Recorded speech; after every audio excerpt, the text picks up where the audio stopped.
चलो स्टार्ट कर रहे हैं अपने। प्लीज बातचीत एकदम नहीं, और जो लोग ऑनलाइन कर रहे हैं प्लीज एक बार कंफर्म कर दो कि आप लोग को ऑडियो वीडियो बराबर आ रहे हैं क्या। ठीक है, स्टार्ट करते हैं अपने। देखो, तो जैसा कि हम आप लोग को बताया था कि पूरे अगस्त मंथ में हम कोई भी नया चैप्टर आप लोग के संग स्टार्ट नहीं करेगा, चाहे वो इको हो, अकाउंट्स हो या फिर कॉमर्स हो। तीनों सब्जेक्ट का हम आपको एग्जॉस्टिव रिवीजन कराएगा। जो कुछ हम अभी तक मार्च से लेके अभी तक टिल जुलाई जो कुछ हम आपको पढ़ाया, वो सब कुछ हम ट्राई करेगा अगस्त के मंथ में बहुत एग्जॉस्टिव तरीके से आपको रिवीजन कराने का। इसका दो मेन ऑब्जेक्टिव है। एक, अगर बाई चांस किसी का भी कोई भी चैप्टर अगर आपका मिस हुआ है, तो एक तो आपका वो चैप्टर कवर हो जाएगा, या फिर अगर कोई कॉन्सेप्ट आपका मिस हो गया, कोई चैप्टर में आपको थोड़ा लैग फील हो रहा है, अंडर कॉन्फिडेंट फील हो रहा है, तो वो एक आपका प्रॉब्लम सॉल्व होगा। प्लस एक आपको किक स्टार्ट मिलेगा जब आप हाफ ईयरली या मिड टर्म्स के लिए घर पे बैठ के सेल्फ स्टडी करेगा। तो जब आप सम सॉल्व करेगा, कोई भी क्वेश्चन को आप अटेम्प्ट करेगा, तो आपको एकदम एक्टिवली रिकॉल होगा। अब अगर आपको ये पूरा सीरीज का देखो बेनिफिट लेना है ना, तो एक चीज आपको ध्यान रखना है। क्या, कोई भी चैप्टर अगर आज हम आपको कंप्लीट कराए, जैसे फॉर एग्जांपल आज अपने लोग करेंगे गुडविल वैल्यूएशन और कल अपने इको में करेंगे डिमांड चैप्टर, तो जैसे जैसे हम आपको रिवीजन करा रहे हैं सेम तुरंत तुरंत आप सेम डे उनके ऊपर क्वेश्चन सॉल्व कर लो।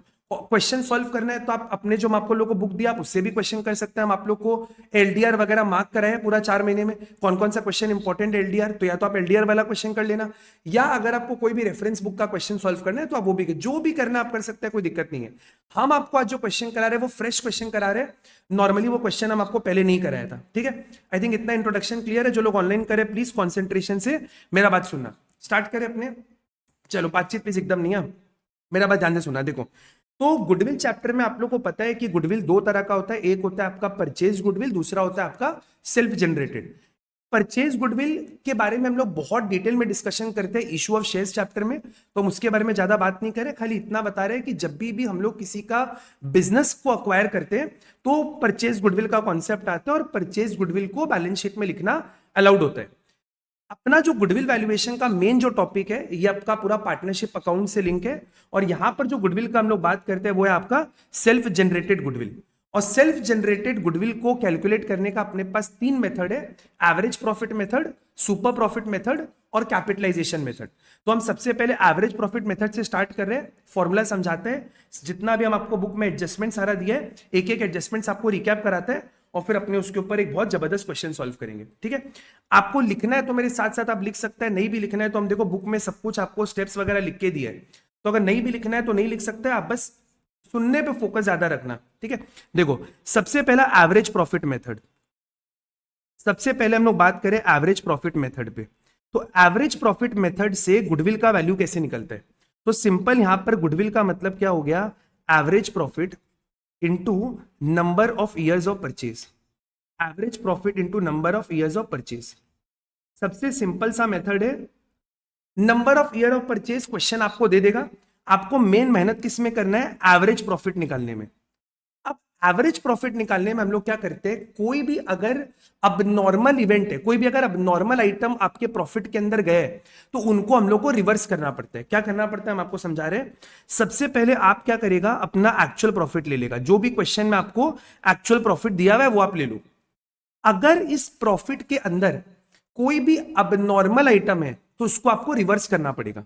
इसका मतलब, अगर मान लो कोई भी तरह का अबनॉर्मल गेन हुआ है आपको, सपोज फॉर एग्जांपल ये प्रॉफिट आप लिया 2017 का, कोई भी तरह का अगर अबनॉर्मल गेन हो रहा है, जैसे सर अगर मान लो कोई इंश्योरेंस का क्लेम अपने को मिला है, इंश्योरेंस का क्लेम तो आपको बार बार नहीं मिलेगा, वो आपका यूजुअल बिजनेस के नेचर से रिलेटेड भी नहीं है, अब नॉर्मल आइटम है, बार बार नहीं मिलेगा, नॉन रेकरिंग है। क्या बोला, इंश्योरेंस क्लेम रिसीव्ड। अभी आपका अब नॉर्मल गेन है, तो आप क्या करेगा, अपने अब नॉर्मल गेन को यहां से माइनस कर देगा। अब नॉर्मल गेन को आप माइनस कर देगा। करेक्ट है मेरा बात, क्योंकि ये गेन आपके प्रॉफिट के अंदर इंक्लूड होगा। इस अबनॉर्मल गेन ने आपके नॉर्मल प्रॉफिट को बढ़ा दिया होगा, तो हम लोग उसको माइनस कर देंगे, प्रॉफिट से एलिमिनेट कर देंगे।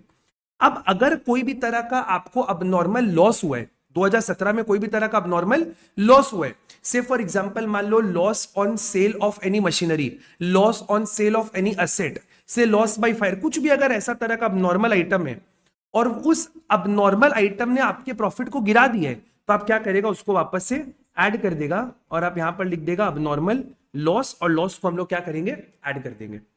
आई थिंक मेरा बात एकदम क्लियर है आप लोग को। ओके, अब अगर हम इसमें एग्जांपल लेगा बहुत सारा, आप लोग टेंशन मत लेना, सब एग्जांपल लेके बहुत डिटेल में आपको समझाएगा, खाली पेशेंस रखो आप। अगर कोई भी तरह का नॉर्मल एक्सपेंस है, जैसे अगर कोई सैलरी देना था, कोई मैनेजमेंट कॉस्ट है, कोई डिप्रिसिएशन टाइप आइटम है जो नॉर्मली आपके बिजनेस में होना चाहिए था, और वो अगर आप भूल गए उसको अकाउंट फॉर करना, अगर आपने अपने नॉर्मल एक्सपेंस को ट्रीट करना भूल गए हो, तो आपको क्या करना पड़ेगा, यहां से आपको अपने नॉर्मल एक्सपेंसेस को माइनस करना पड़ेगा। ठीक है। और अगर कोई भी तरह का नॉर्मल इनकम है, जैसे फॉर एग्जांपल मान लो कोई इंटरेस्ट मिला, कुछ तरह का इनकम हुआ जिसको आप अकाउंट फॉर करना भूल गए, तो आप क्या करेगा, अपने नॉर्मल इनकम को यहां पर ऐड कर देगा, नॉर्मल इनकम को ऐड कर देगा। वापस एक बार हम रिपीट कर रहे हैं, सुनना ध्यान से। अगर कोई अबनॉर्मल आइटम है और वो आपके प्रॉफिट के अंदर इंक्लूड किया हुआ है, तो उसको उल्टा कर दो। एक्सपेंस से नॉर्मली आपका प्रॉफिट गिरता है, तो हम लोग क्या करेंगे, एक्सपेंस को या लॉस को ऐड कर देंगे। अब नॉर्मल गेन से प्रॉफिट बढ़ता है, तो गेन को क्या करेंगे, प्रॉफिट से माइनस कर देंगे। Normal expense should reduce your profit, तो नॉर्मल एक्सपेंस को माइनस कर दिया, और नॉर्मल इनकम से आपका प्रॉफिट बढ़ना चाहिए, तो आपके प्रॉफिट में उसको ऐड कर दिया। हम आपको एक एक करके सब पे एग्जांपल समझाते हैं। सबसे पहला हम आपको एडजस्टमेंट कौन सा करा रहे हैं, सबसे interesting adjustment is over valuation and under valuation of closing stock. मेरे बात को ध्यान से सुनिएगा। अगर हम बात करें क्लोजिंग स्टॉक का, तो ये देखो आप लोग सबको पता है कि क्लोजिंग स्टॉक कहां पर आते हैं, तो क्लोजिंग स्टॉक आपके ट्रेडिंग अकाउंट के क्रेडिट साइड में आते हैं। क्लोजिंग स्टॉक आपके ट्रेडिंग अकाउंट के क्रेडिट साइड में आते हैं, और क्रेडिट साइड को आप एक तरीके से बोल सकते हैं कि ये आपका इनकम साइड है, कोई दिक्कत नहीं है। अगर हम बात करें सर ओपनिंग स्टॉक का, सर ओपनिंग स्टॉक आपके ट्रेडिंग अकाउंट के डेबिट साइड में आते हैं, और डेबिट साइड को मतलब आप बोल सकते हैं कि ये आपका एक्सपेंस साइड है, कोई दिक्कत का बात ही नहीं है। अब आप इसका वैल्यूएशन में समझो इंपैक्ट क्या आएगा, मेरा बात ध्यान से सुनना। मान लो आपका जो क्लोजिंग स्टॉक है, पहला सिचुएशन, अगर आपका क्लोजिंग स्टॉक ओवर वैल्यूड है, क्लोजिंग स्टॉक ओवर वैल्यूड है, सर क्लोजिंग स्टॉक कहां आता है, अभी बताया आपको, क्लोजिंग स्टॉक आता है ट्रेडिंग के क्रेडिट साइड में, क्लोजिंग स्टॉक आता है क्रेडिट साइड में। क्रेडिट साइड मतलब हो गया आपका इनकम साइड। अगर वो ओवर वैल्यूड है, अगर ओवर वैल्यूड है मतलब आपका जो इनकम है वो जबरदस्ती इन्फ्लेट हुआ है। क्लोजिंग स्टॉक आता है ट्रेडिंग के क्रेडिट साइड में, क्रेडिट हो गया आपका इनकम साइड, इनकम बढ़ा हुआ है मतलब आपका करंट ईयर का, उस साल का प्रॉफिट जबरदस्ती बढ़ा हुआ है। इनकम अगर बढ़ा हुआ है मतलब आप बोल सकते हैं कि उस साल का प्रॉफिट बढ़ा हुआ है, तो एडजस्टमेंट के लिए क्या करना पड़ेगा, आपको प्रॉफिट से लेस करना पड़ेगा। क्लियर है। अब अगर क्लोजिंग स्टॉक बढ़ा हुआ है, क्योंकि क्लोजिंग स्टॉक ही अगले साल का ओपनिंग स्टॉक बनता है, अगर क्लोजिंग स्टॉक बढ़ा हुआ है मतलब आपका जो ओपनिंग स्टॉक है, ओपनिंग स्टॉक भी ओवर वैल्यूड है। अच्छा, ओपनिंग स्टॉक कौन से साइड में आता है, ट्रेडिंग के डेबिट साइड में आता है। ओपनिंग स्टॉक ट्रेडिंग के डेबिट साइड में आता है, और डेबिट साइड मतलब हो गया आपका एक्सपेंस साइड, डेबिट साइड हो गया मतलब एक्सपेंस साइड।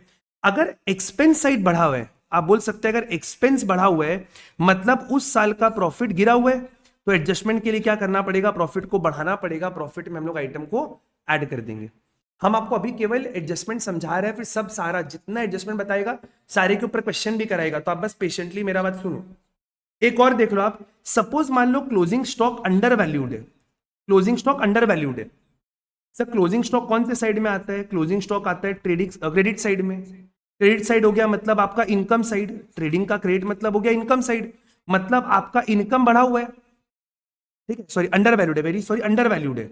अंडर वैल्यूड मतलब आपका करंट ईयर का इनकम कम है। क्लोजिंग स्टॉक आपके ट्रेडिंग के क्रेडिट साइड में आता है, क्रेडिट मतलब हो गया income side, income under valued है, इनकम कम है।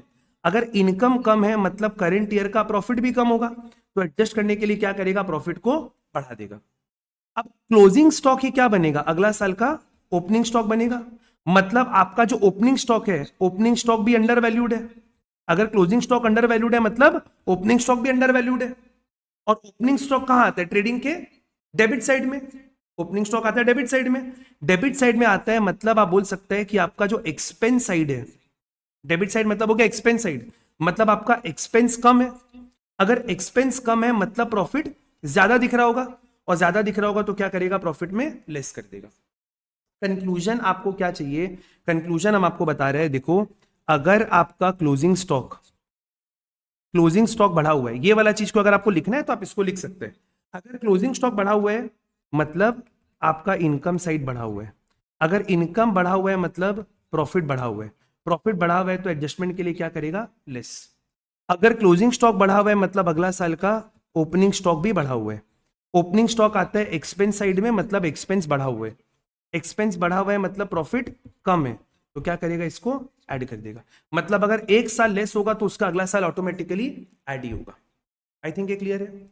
लेकिन अगर क्वेश्चन में आपको बोला है सिर्फ ओपनिंग स्टॉक ओवर वैल्यूड है, क्लोजिंग के बारे में नहीं बोला, सिर्फ बोला opening stock is over valued. अगर मान लो ओपनिंग स्टॉक आपको बोला ओवर वैल्यूड है, opening stock is over valued, अगर ओपनिंग स्टॉक ओवर वैल्यूड है तो आप क्या करेगा, सर अगर मेरा ओपनिंग स्टॉक बढ़ा हुआ है तो ओपनिंग स्टॉक तो एक्सपेंस साइड में आता है ना, मतलब मेरा एक्सपेंस भी बढ़ा हुआ है। अगर एक्सपेंस बढ़ा हुआ है मतलब मेरा प्रॉफिट कम है, प्रॉफिट कम है तो क्या करेगा, प्रॉफिट में ऐड कर देगा। लेकिन क्लोजिंग स्टॉक अगले साल, ओपनिंग स्टॉक अगले साल के क्लोजिंग स्टॉक को इंपैक्ट नहीं करते। अगर क्लोजिंग स्टॉक बढ़ा हुआ है मतलब ओपनिंग स्टॉक भी बढ़ा हुआ है, लेकिन अगर ओपनिंग स्टॉक बढ़ा हुआ है इसका यह मतलब नहीं है कि क्लोजिंग स्टॉक भी बढ़ा हुआ है। ध्यान रहेगा, क्लोजिंग में इंपैक्ट आएगा तो ओपनिंग में भी आएगा, ओपनिंग में आएगा तो इसका यह मतलब नहीं है कि क्लोजिंग में भी आएगा। आई थिंक ये एडजस्टमेंट क्लियर है आप लोग को। ओके, हम लोग नेक्स्ट एडजस्टमेंट हम आपको कराते हैं रेम्यूनरेशन पेबल टू पार्टनर। अब देखो रेम्यूनरेशन आपके लिए क्या है, सर रेम्यूनरेशन है आपके लिए एक नॉर्मल एक्सपेंस। पार्टनर को सैलरी जो दे रहा है वो एक नॉर्मल एक्सपेंस है। अब इसमें भी दो बातें सुनना ध्यान से। अगर क्वेश्चन में आपको दिया हुआ है रेम्यूनरेशन टू पार्टनर, पहले आपको यह समझना है सर पार्टनर का सैलरी, पार्टनर का remuneration is a normal expense. ये एक नॉर्मल एक्सपेंस है जो आपके प्रॉफिट से माइनस होना चाहिए। आपको एग्जाम में दो तरह का सिचुएशन दे सकते हैं। दिस अब this remuneration is included in the profit, या आपको बोल सकते हैं एडजस्टेड इन द प्रॉफिट, या दूसरा क्या बोल सकते हैं, इट इज नॉट इंक्लूडेड या दिस इज नॉट एडजस्टेड। अगर नॉर्मल एक्सपेंस आपके प्रॉफिट में इंक्लूडेड है मतलब ये प्रॉफिट से एडजस्ट हो चुका है, मतलब ये नॉर्मल एक्सपेंस आपके प्रॉफिट से एडजस्ट हो गया, मतलब प्रॉफिट से माइनस हो गया, तो क्या करना है sir, no adjustment is required. No adjustment मतलब आप इसको इग्नोर कर देगा। आप इसको इग्नोर कर देगा, क्यों कर देगा, क्योंकि sir remuneration to partner is a normal expense. Normal expense आपके प्रॉफिट के अंदर इंक्लूड है, मतलब ये प्रॉफिट से एडजस्ट हो चुका है। एडजस्ट हो चुका है मतलब ये प्रॉफिट से माइनस हो चुका है, और अब इसको करने का कोई इसमें एडजस्टमेंट करने का जरूरत नहीं है, इसको इग्नोर कर देगा। लेकिन अगर अगर ये आइटम नॉट इंक्लूडेड है, मतलब ये आइटम अभी तक एडजस्ट नहीं हुआ है, मतलब ये जो नॉर्मल एक्सपेंस है ये मेरे प्रॉफिट से माइनस नहीं हुआ है, तो आपको क्या करना पड़ेगा, आपको इसको एडजस्ट करना पड़ेगा। एडजस्ट करने के लिए आप क्या करेगा, प्रॉफिट में लेस कर देगा। ठीक है, क्योंकि ये नॉर्मल एक्सपेंस है, प्रॉफिट से माइनस होना चाहिए। अगर माइनस हुआ हुआ है तो कुछ मत करो, माइनस नहीं हुआ हुआ है तो माइनस कर दो। आइए नेक्स्ट, अब आता है अब नॉर्मल लॉस। समझना ध्यान से, आइटम हम आपको बता रहे हैं अब नॉर्मल लॉस। अब नॉर्मल लॉस, अब नॉर्मल लॉस का एग्जांपल जैसे आप बोल सकते हैं भाई लॉस बाय फायर एटसेट्रा। ठीक है, एग्जांपल हम आपको बुक में लिख के दिया था, loss by fire, loss by theft etcetera. ठीक है, अब अगर ये आइटम आपके प्रॉफिट के अंदर इंक्लूडेड है मतलब एडजस्टेड है, या बोल सकते हैं the item is not included या आइटम इज नॉट एडजस्टेड। अब नॉर्मल लॉस आपके प्रॉफिट से माइनस नहीं होना चाहिए क्योंकि अब नॉर्मल है, लेकिन अगर ये प्रॉफिट में इंक्लूडेड है मतलब इसका एडजस्टमेंट हो चुका है, मतलब इस अब नॉर्मल लॉस ने मेरे प्रॉफिट को गिरा दिया है, तो क्या करेगा, आप इसको अपने प्रॉफिट में वापस ऐड कर देगा। अब नॉर्मल लॉस प्रॉफिट में इंक्लूडेड है, इंक्लूडेड है इसका मतलब, इंक्लूडेड है मतलब ये आपके प्रॉफिट से माइनस हो चुका है, तो आप क्या करेगा, प्रॉफिट में वापस ऐड कर देगा। लेकिन अगर यह आइटम आपके प्रॉफिट में इंक्लूडेड नहीं है मतलब इसका कोई एडजस्टमेंट नहीं हुआ है, तो अगर एडजस्टमेंट नहीं हुआ है तो ये प्रॉफिट में एडजस्ट होना भी नहीं चाहिए, या आपके प्रॉफिट्स, ये लॉस आपके प्रॉफिट से माइनस होना भी नहीं चाहिए, तो आप क्या करेगा, आप इसको इग्नोर कर देगा। अगर अब नॉर्मल चीज आपके प्रॉफिट से एडजस्ट हुआ है तो उसको उल्टा कर दो, और अगर वो एडजस्ट नहीं हुआ है तो उसको इग्नोर कर दो। ठीक है, नेक्स्ट आप देखो अब नॉर्मल गेन, ये भी समझो, ये भी समझो आप अब नॉर्मल गेन। अब नॉर्मल गेन जैसे फॉर एग्जांपल मान लो profit on sale of fixed asset, profit on sale of fixed asset. अब दो केस है, अगर ये आइटम आपके प्रॉफिट के अंदर इंक्लूडेड है या एडजस्टेड है, या एक आप बोल सकता है ये आपके प्रॉफिट में नॉट इंक्लूडेड है या फिर नॉट एडजस्टेड है। सुनना ध्यान से, गेन अगर मेरे प्रॉफिट में इंक्लूडेड है और ये अब नॉर्मल है, तो अब नॉर्मल चीज प्रॉफिट में इंक्लूड नहीं होना चाहिए, बट अगर ये प्रॉफिट में इंक्लूड किया हुआ है तो आप क्या करेगा, इसको प्रॉफिट में से माइनस कर देगा, लेस कर देगा। और अगर ये नॉट इंक्लूडेड है तो भैया तो इंक्लूड होना भी नहीं चाहिए, और नॉट इंक्लूडेड है तो आप क्या करेगा, इसको इग्नोर कर देगा। क्या मेरा बात समझ में आ रहा है सबको? क्या मेरा बात सबको समझ में आ रहा है? अच्छा, major repair treated as expense, ये हम आपको भी सम कराएगा तो समझाएगा, और ये जितना भी आपको बाकी सारा आइटम दिया है ये हम आपको जब सम कराएगा तो समझाएगा। एक खाली चीज समझ लो, इंश्योरेंस प्रीमियम, इंश्योरेंस प्रीमियम को हम लोग अपना नॉर्मल एक्सपेंस मानते हैं, लेकिन अगर आपको कोई तरह का इंश्योरेंस का क्लेम मिल रहा है, क्लेम, तो इंश्योरेंस क्लेम को हम लोग बोलते हैं अब नॉर्मल। इंश्योरेंस का प्रीमियम पे करना नॉर्मल है, हर साल आपको अपने इंश्योरेंस का प्रीमियम पे करना पड़ेगा, लेकिन जो इंश्योरेंस का क्लेम मिल रहा है वो नॉर्मल नहीं है, वो तो भैया देखो लॉस वॉस होगा तभी पैसा मिलेगा ना। ठीक है sir, depreciation, sir depreciation is a normal expense, वो आपके प्रॉफिट से माइनस होना चाहिए।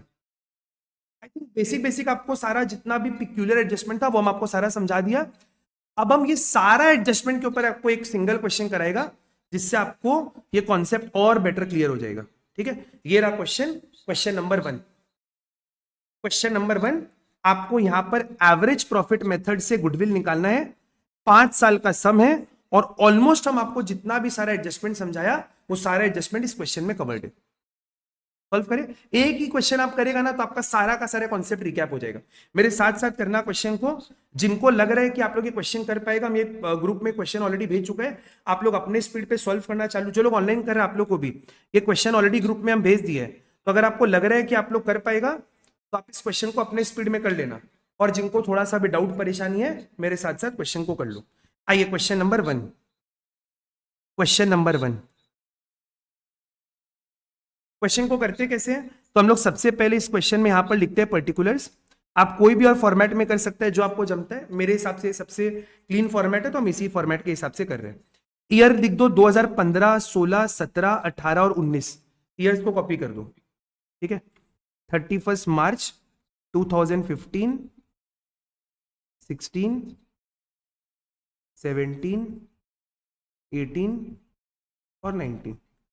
अपना देखो फोकस अभी प्रेजेंटेशन ज्यादा नहीं है, अपना मेन फोकस अभी है कॉन्सेप्ट को रिकैप करके आपको कॉन्फिडेंस देना कि आप जब घर पे सेल्फ स्टडी करो तो आप अपने आप से सम बना पाओ। ठीक है, हम अज्यूम करें सबका फॉर्मेट बन चुका है, जो लोग ऑनलाइन करे, जो लोग बाद में करेगा प्लीज खुद से क्वेश्चन को करना, आप वीडियो को पॉज करके अपने आप पढ़ना, जो लोग बाद में क्वेश्चन करेंगे, जो लोग लाइव अभी साथ साथ कर रहे हैं उनको तो कोई दिक्कत नहीं, आप मेरे साथ साथ ही करो, और जो लोग बाद में बाई चांस वीडियो देख के करेंगे, बैकअप से करेंगे, तो प्लीज क्वेश्चन को पॉज करके करना। ठीक है, स्टार्ट करें। देखो आओ क्वेश्चन देखो, सबसे पहले क्या करेंगे, हर साल के प्रॉफिट जो भी दिया हुआ है ये इसको बोला एक्चुअल प्रॉफिट, जो प्रॉफिट आपको दिया हुआ है एज पर पीएल, इसको हम लोग कॉपी पेस्ट कर देंगे। तो यहां पर लिखेंगे प्रॉफिट, सबसे पहला आप यहां पर लिख दो profit for the year, profit for the year, और इसको कॉपी कर दो 48, 39, कॉपी करो 48, 39, 45, 35, 45, 35 और लास्ट में 33। और प्लीज करना सबको क्वेश्चन, खाली यार सोचेगा ना बैठ के देख लेगा और हो जाएगा तो नहीं होगा, आपको साथ साथ मेरे सम करना पड़ेगा। उसके नीचे हम लोग लिखते हैं एडजस्टमेंट, जो भी एडजस्टमेंट है उसको हम लोग यहां पर सॉल्व करेंगे, एडजस्टमेंट। ठीक है, पहले एडजस्टमेंट पढ़ते क्या लिखा हुआ है, पढ़ो बहुत ध्यान से, एकदम माइन्यूटली एडजस्टमेंट पढ़ो, जो जो हम आपको समझाया वापस एक एक को हम, शिट इसको हटा दिया, ठीक है, आओ देखो पढ़ो पहला वाला एडजस्टमेंट। पहले साल में आपको क्या बोला है, इंक्लूडिंग गेन, इंक्लूडिंग मतलब ये आइटम आपके प्रॉफिट के अंदर है, gain on sale of furniture of 2000। आराम से सोचो, ये जो गेन है ये नॉर्मल है कि अब नॉर्मल है, अब नॉर्मल है, और ये आपके प्रॉफिट के अंदर इंक्लूडेड है, ये गेन मेरे प्रॉफिट के अंदर है, क्या ये गेन मेरे प्रॉफिट के अंदर होना चाहिए? The answer is no. तो आप क्या करेगा, इसको प्रॉफिट से माइनस कर देगा। अब नॉर्मल है, अब नॉर्मल गेन तो प्रॉफिट के अंदर नहीं आना चाहिए, बट ये प्रॉफिट के अंदर इंक्लूडेड है, इसको हटा देंगे। लिखो आप सबसे पहला नंबर 1 आइटम, देखो क्या लिखा हुआ है, gain on sale of furniture. आप लिख देगा gain on sale of furniture. Gain on sale of furniture amount आपको दिया हुआ है 2000 को यहां पर हम लोग माइनस कर देंगे। समझ में आया? Gain on sale of furniture अब नॉर्मल गेन है। अब नॉर्मल गेन प्रॉफिट के अंदर इंक्लूड नहीं होना चाहिए, बट ये प्रॉफिट के अंदर इंक्लूडेड है, तो अब नॉर्मल को रिवर्स कर दिया, प्रॉफिट से हटा दिया।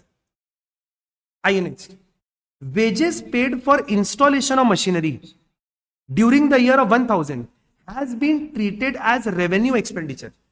असेट को खरीदते समय कोई भी अगर हम लोग वेजेस वगैरह पे करते हैं, तो वो हम लोग मशीन में ऐड करते हैं और उसको अपना असेट मानते हैं।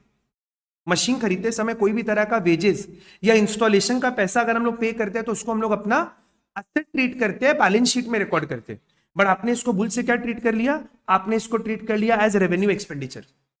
मतलब अगर आप इसको रेवेन्यू एक्सपेंडिचर ट्रीट कर लिया, मतलब ये क्या हो गया, मतलब ये चला गया आपके पीएल में। अगर आपने इसको अपना एक्सपेंडिचर ट्रीट किया, मतलब ये चला गया आपके पीएल में, पीएल के डेबिट में चला गया, मतलब इस आइटम ने आपके प्रॉफिट को गिरा दिया है, तो क्या करेगा, इसको प्रॉफिट में वापस ऐड कर देगा। ठीक है, तो आप क्या लिखेगा, क्या दिया हुआ था, wages treated as, wages treated as revenue expenditure. ठीक है, ये आइटम जाना चाहिए था आपके बैलेंस शीट के एसेट में, बट आप इसको भूल से ट्रीट कर लिया रेवेन्यू एक्सपेंडिचर, तो आप क्या करेगा, इसको ऐड कर देगा। तो 1000 को हम लोग क्या करेंगे, ऐड कर देंगे, मतलब हम लोग इसको अपना असेट ट्रीट करेंगे। प्रॉफिट गिर गया था क्योंकि आप इसको अपना खर्चा मान लिया, तो आपका प्रॉफिट गिर गया होगा, तो प्रॉफिट में वापस ऐड कर दिया और इसको हम लोग अपना असेट ट्रीट कर लिए। अब अगर ये असेट है, मतलब इसके ऊपर डेप्रिसिएशन भी लगना चाहिए, क्योंकि अगर आप इसको अपना एसेट मानता तो इसके ऊपर डेप्रिसिएशन लगाता, और डेप्रिसिएशन आपके बिजनेस के लिए एक नॉर्मल एक्सपेंस है। ठीक है, और मेथड आपको बता दिया, straight line which has not yet been provided, मतलब डेप्रिसिएशन को अभी तक हमने रिकॉर्ड नहीं किया है, बट डेप्रिसिएशन तो आपका नॉर्मल आइटम है, तो क्या करेगा, नंबर 3 लिखो, डेप्रिसिएशन एट द रेट 10%। इस 1000 रुपए का जो असेट है, ये जो आपका 1000 रुपए का असेट है, क्योंकि इसको अब हमने अपना असेट ट्रीट कर लिया है, तो अब आपको इसके ऊपर डेप्रिसिएशन लगाना पड़ेगा, और डेप्रिसिएशन एवरी ईयर निकलेगा। यहां पर क्वेश्चन में आपको डेट नहीं बताया कि कौन सा डेट कोई ट्रांजैक्शन हुआ है, तो मान लेंगे कि ईयर के स्टार्टिंग में लिया होगा और हर साल डेप्रिसिएशन लगेगा।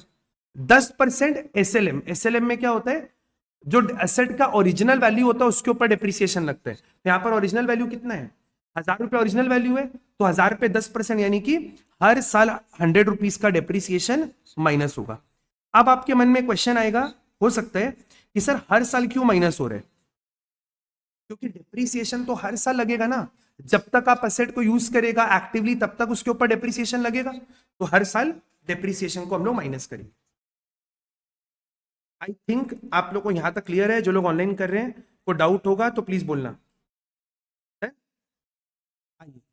नेक्स्ट 2016 प्रॉफिट दिया हुआ है, आफ्टर, आफ्टर मतलब ये एडजस्टमेंट हो चुका है, आफ्टर इंक्लूडेड, एडजस्टमेंट मतलब इसका एडजस्टमेंट हो चुका है। After deducting loss by fire of 1000, sir loss by fire अब नॉर्मल है, आफ्टर मतलब वो मेरे प्रॉफिट से माइनस हो चुका है, इस आइटम ने मेरे प्रॉफिट को गिरा दिया है, तो क्या करेगा, प्रॉफिट को वापस से बढ़ा देगा, और बढ़ाने के लिए क्या करेगा, हम लोग इसमें ऐड कर देगा। आई थिंक क्लियर है, लॉस बाय फायर आप इसको ऐड कर देगा, लॉस बाय फायर हम लोग यहां पर क्या करेंगे, ये 2016 दिया हुआ है, तो 16 के प्रॉफिट में 1000 रुपए को वापस से ऐड कर देंगे। क्लियर है sir, loss by fire after बोला, मतलब ये मेरे प्रॉफिट से माइनस हो चुका है, इससे मेरे प्रॉफिट को गिरा दिया है, तो हम लोग क्या करेंगे, इसको वापस से प्रॉफिट में ऐड कर देंगे। आइए नेक्स्ट, आफ्टर, ये भी सब आफ्टर ही बोले, after loss on sale of machinery 500, machine को बेच के 500 रुपीज का लॉस हुआ है, नॉर्मल है कि अब नॉर्मल है, मशीन को बेचना नॉर्मल है कि अब नॉर्मल है, सर अब नॉर्मल है, क्योंकि बार बार तो नहीं होगा, तो ये आपका अब नॉर्मल आइटम है, और इस अब नॉर्मल लॉस ने मेरे प्रॉफिट को गिरा दिया है, तो क्या करेगा, इसको भी वापस से ऐड कर देगा। तो आप ऐड में लिख दो loss on sale of machinery, loss on sale of machinery हम लोग क्या करेंगे, इस 500 रुपीज को भी वापस से ऐड कर देंगे। कोई दिक्कत नहीं है। Furniture bought for 45,000 has been debited to PL, अभी सेम किए सर। अगर फर्नीचर को खरीदेगा तो फर्नीचर तो जाना चाहिए था आपके बैलेंस शीट में, लेकिन आप क्या किया, फर्नीचर को भूल से अपने पीएल में डाल दिया। अगर पीएल में डाल दिया मतलब आप उसको अपना खर्चा मान लिया, एक्सपेंस मान लिया, मतलब आपका प्रॉफिट गिर गया। तो अभी क्या करेगा, उसको वापस से प्रॉफिट में ऐड कर देगा। तो आप क्या करेगा, यहां पर इसको ऐड कर देगा। अमाउंट कितना दिया हुआ है 4500, इसको आप ऐड कर देगा। क्या लिखेगा आप यहाँ पे, कुछ भी जो आपको जो दिया हुआ है ना एडजस्टमेंट, उसको शॉर्ट में लिख दो। ऐसा कोई बहुत ज्यादा माथापची नहीं है कि हम जो पर्टिकुलर्स में लिख रहे हैं वो बहुत प्रॉपर है कि नहीं, बेसिक बेसिक ब्रीफली जो समझ में आता है उतना लिख दो, ठीक है। Furniture, furniture debited to profit and loss account, furniture debited to profit and loss account. I think आप लोग को यहां तक का बात एकदम क्लियर है। आइए नेक्स्ट, 45,000 रुपीज का प्रॉफिट, ठीक है, वो तो अपने कॉपी कर ही लिए। Insurance premium on the firm's asset of 1500 has not yet been accounted for. 1500 रुपए का इंश्योरेंस प्रीमियम है। थोड़ा देर पहले हम आपको रिवीजन कराया तो बताया था कि insurance premium is a normal expense. ये नॉर्मल एक्सपेंस है, आपके प्रॉफिट से माइनस होना चाहिए था, लेकिन नॉट येट अकाउंटेड का मतलब ये आपके प्रॉफिट से माइनस नहीं हुआ है। तो अब आप क्या करेगा, इसको पकड़ के प्रॉफिट से माइनस कर देगा, ठीक है। इसको आप माइनस कर देगा तो आप क्या लिखेगा, insurance premium, insurance premium not accounted, insurance premium not accounted, amount कितना 1500। तो 1500 को आप यहां से माइनस कर देगा। आई थिंक मेरा बात आप लोगों को क्लियर है। इंश्योरेंस प्रीमियम को माइनस क्यों किए, क्योंकि सर एक तो इंश्योरेंस प्रीमियम मेरा नॉर्मल एक्सपेंस है। सर नॉर्मल एक्सपेंस है मतलब वो प्रॉफिट से माइनस होना चाहिए, लेकिन प्रॉफिट से माइनस नहीं हुआ है, तो हम लोग इसको पकड़ के माइनस कर दिए, ठीक। हमने एक टाइपराइटर परचेज किया था 31 मार्च 27 को, प्लीज डेट को नोट करना, इसको हम आपके लिए हाईलाइट भी कर दे रहे हैं। 31 मार्च 27 ईयर एंड पे परचेज किए, 15,000 रुपए का, भूल से उसको पीएल में डेबिट कर दिए। सर टाइपराइटर तो असेट है ना, वो तो बैलेंस शीट में जाना चाहिए, पर उसको भूल से कहां डाल दिए, पीएल में। तो क्या हुआ होगा, पीएल में डाला मतलब मेरा प्रॉफिट गिर गया। तो अभी क्या करेगा, इसको प्रॉफिट में वापस एड बैक कर देगा। आप इसको प्रॉफिट में वापस एड बैक कर देगा। अमाउंट कितना दिया हुआ है 15,000 रुपीज, 15,000 को वापस से क्या करेगा, अपने प्रॉफिट में ऐड कर देगा, ठीक है। लिख लो, ठीक है। टाइपराइटर, टाइपराइटर ही था ना, टाइपराइटर, हाँ टाइपराइटर, टाइपराइटर ही है, भूल से डबल टी हो गया। Typewriter debited to profit and loss account, typewriter debited to profit and loss. तो टाइपराइटर क्योंकि एसेट है, आपने इसको पीएल में डाला, पीएल से आपका प्रॉफिट गिर गया होगा, तो क्या करेगा, प्रॉफिट को वापस ऐड कर देगा 15,000 विच इज द ईयर 2017। तो 17 में इसको हम लोग यहां पर ऐड कर दिए 15,000, कोई दिक्कत नहीं है। अब क्योंकि टाइपराइटर आपके लिए असेट है, तो आपको उसके ऊपर 10% के हिसाब से डेप्रीसिएशन लगाना पड़ेगा, और मेथड आपको बोला है डब्ल्यूडीवी। तो डब्ल्यूडीवी के हिसाब से डेप्रीसिएशन लगाओ। अब सर 2017 के एंड में ही असेट को लिया है, तो 2017 में तो डेप्रीसिएशन आएगा नहीं, लेकिन रिमेनिंग ईयर्स में आएगा। अभी हम आपको बताया था कि depreciation is a normal expense, और वो हर साल के प्रॉफिट से माइनस होना चाहिए। तो आप क्या करेगा, इसको 2018 और 19 के प्रॉफिट से माइनस कर देगा। तो adjustment number 9, depreciation at the rate कितना परसेंट, 10%, 10% डेप्रीसिएशन, और मेथड आपका डब्ल्यूडीवी है।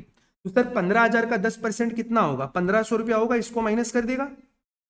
15,000 का असेट था, एक साल डेप्रीसिएशन आ गया 1,500, तो असेट का वैल्यू कितना बचा 13,500। डब्ल्यूडीवी में क्या होता है, 13,500 पर अगला साल डेप्रीसिएशन लगेगा, मतलब ये हो जाएगा 1350। आई थिंक मेरा बात एकदम क्लियर है आप लोग को। सर 2017 में डेप्रीसिएशन क्यों नहीं आया, क्योंकि 31 मार्च को ही असेट परचेज किए थे, और 31 मार्च को असेट परचेज किया तो उसके ऊपर कोई डेप्रीसिएशन नहीं आएगा। आई थिंक क्लियर है सबको, जो लोग ऑनलाइन कर रहे हैं आई थिंक क्लियर है। कोई डाउट होगा प्लीज बोलना खुल के।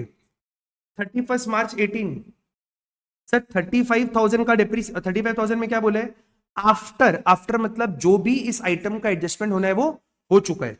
After adjusting abnormal loss of 2000, after adjusting abnormal loss of 2000 मतलब 2000 रुपए का अबनॉर्मल लॉस हो चुका है, और वो आफ्टर है मतलब ये मेरे प्रॉफिट से माइनस हो चुका है।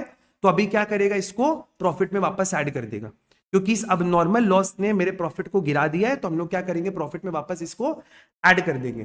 तो 2018 में हम लोग ऐड करेंगे एडजस्टमेंट नंबर 10, क्या लिखेगा, abnormal loss, abnormal loss debited to PL, abnormal loss debited to PL. ठीक है सर, अमाउंट कितना दिया हुआ है, अमाउंट दिया हुआ है 2000, तो 2000 को यहां पर पकड़ के ऐड कर दो। ऐड क्यों हुआ समझ में आया ना, अब नॉर्मल लॉस ने मेरे प्रॉफिट को गिरा दिया था, तो अभी उसको हम लोग वापस ऐड कर दिए, तो ऐड हो गया। ठीक है sir, closing stock was over valued, ये तो बहुत डिटेल में हम आपको समझाया था। देखो ये आपको एकदम ठीक करना पड़ेगा, ये एकदम आपको ठीक करना पड़ेगा। तो यहां पर लिखा है adjustment number 11, over valuation of closing stock. एक बार वापस से हम आपको समझा देते हैं। क्लोजिंग स्टॉक, क्लोजिंग स्टॉक कहां आता है सर, क्लोजिंग स्टॉक आपके ट्रेडिंग के क्रेडिट साइड में आता है। क्रेडिट मतलब हो गया income side, income over valued है मतलब मेरा प्रॉफिट भी ओवर वैल्यूड है। प्रॉफिट बढ़ा हुआ है तो क्या करेगा, प्रॉफिट से माइनस कर देगा। तो क्या करेगा, यहां पर हम लोग प्रॉफिट को माइनस कर देंगे। कितना अमाउंट दिया हुआ है, 1000 रुपया, प्रॉफिट को माइनस कर देगा। और हम आपको थोड़ा देर पहले अभी बताया कि अगर आपका क्लोजिंग स्टॉक में एडजस्टमेंट होगा तो अगला साल ओपनिंग स्टॉक में उल्टा एडजस्टमेंट होगा। ओपनिंग स्टॉक में ऐड कर दो, अगला साल के प्रॉफिट में इसको ऐड कर दो, जिस साल माइनस होगा उसके अगला साल के प्रॉफिट में ये ऐड हो जाएगा। क्लियर एकदम, ओके। आइए सर नेक्स्ट, ये वाला हो गया पूरा साल, नहीं ये तो अभी करेंगे अपने। इंक्लूडिंग अब गेन ऑफ 1500, अब नॉर्मल गेन है, गेन, और वो प्रॉफिट के अंदर है। अब नॉर्मल गेन प्रॉफिट के अंदर है, उसको प्रॉफिट से हटा दो, हटाएगा तो क्या करेगा, माइनस कर देगा। तो नेक्स्ट आप लिखो एडजस्टमेंट नंबर 12, क्या लिखेगा, अब नॉर्मल गेन। अब नॉर्मल गेन अमाउंट आपको दिया हुआ है 1500, और 1500 को हम लोग क्या करेंगे, प्रॉफिट से माइनस कर देंगे। हम आप लोग को इसके ऊपर बहुत सारा छोटा छोटा क्वेश्चन करा सकता है, जैसे हम आपको रेगुलर क्लास में कराया था। लेकिन अभी क्या है ना, रिवीजन में अगर अपने इतना सारा क्वेश्चन को अलग अलग सॉल्व करेंगे तो फॉर्मेट में इसमें उसमें टाइम वेस्ट होगा बार बार। तो हम इसलिए एक ही ऐसा एग्जॉस्टिव क्वेश्चन ले रहे हैं जिसमें ऑलमोस्ट हर तरह का एडजस्टमेंट कवर हो जा रहे हैं, ताकि आपको एग्जाम के पहले प्रैक्टिस करना है तो आप ये क्वेश्चन को वापस से देखा और आपका काम बन जाएगा। आइए आगे बढ़ते हैं। Sir closing stock was under valued, उल्टा, उल्टा sir, closing stock, closing stock आपके ट्रेडिंग के क्रेडिट साइड में आता है। क्रेडिट साइड का मतलब हो गया इनकम साइड।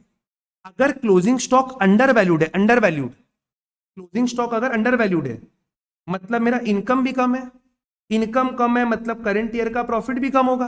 तो क्या करेगा सर, प्रॉफिट को बढ़ा देगा, और बढ़ाने के लिए क्या लिखेगा, एडजस्टमेंट नंबर 13, एक सेकेंड, हाँ एडजस्टमेंट नंबर 13 में आप क्या लिखेगा, under valuation of, under valuation of closing stock, under valuation of closing stock. तो क्या करेगा, क्लोजिंग स्टॉक अंडर वैल्यूड है मतलब आपका इनकम साइड कम है, मतलब आपका जो प्रॉफिट है वो भी कम है। तो क्या करेगा, प्रॉफिट को बढ़ा देगा, और बढ़ाने के लिए क्या करेगा, 1350 को हम लोग यहां पर ऐड कर देंगे। सर इसका इंपैक्ट अगले साल के ओपनिंग स्टॉक में भी आएगा, लेकिन क्योंकि अगले साल का ओपनिंग स्टॉक का डेटा नहीं है तो हम लोग क्वेश्चन को यहीं पर एंड करेंगे, मतलब इस एडजस्टमेंट को एंड करेंगे। एडजस्टमेंट तो एक और अपना बचा हुआ है। क्लियर, आइए last. According to the partnership deed the partners are entitled to a monthly remuneration of 600 rupees. अब यहां पर क्वेश्चन में आपको क्लियरली बोल दिया था कि यहां पर देखो दो पार्टनर है, पढ़ लो, देयर आर 2 पार्टनर्स, और हर एक पार्टनर को मंथली मिलेगा 600 रुपया। मतलब एक पार्टनर का 600 है तो दो पार्टनर का 1200 एक महीने का, और 12 महीने का अगर आप मल्टीप्लाई करेगा तो कितना आएगा, 14,400। 1200 इंटू 12, हाँ 14,400। अब ये तो आपको बोला नहीं है ना कि कौन से साल, तो ये हर साल के प्रॉफिट से एडजस्टमेंट करना पड़ेगा। जैसे एक टॉपिक आपको बोलता है एनुअल मैनेजमेंट कॉस्ट, तो अभी एनुअल मैनेजमेंट कॉस्ट को क्या करना होता है, हर साल के प्रॉफिट से माइनस करना होता है। यहां पर पार्टनर के रेम्युनरेशन के बारे में कुछ बोला नहीं है कि कौन सा साल का है, तो हर साल के प्रॉफिट से ये माइनस होगा। ठीक है, तो adjustment number 14 remuneration to partner, remuneration to partner 14,400 हर साल के प्रॉफिट से माइनस होगा। 14,400, फिर यहां पर भी 14,400, इसको माइनस लगा देते हैं वरना बाद में कैलकुलेशन में गड़बड़ हो जाएगा।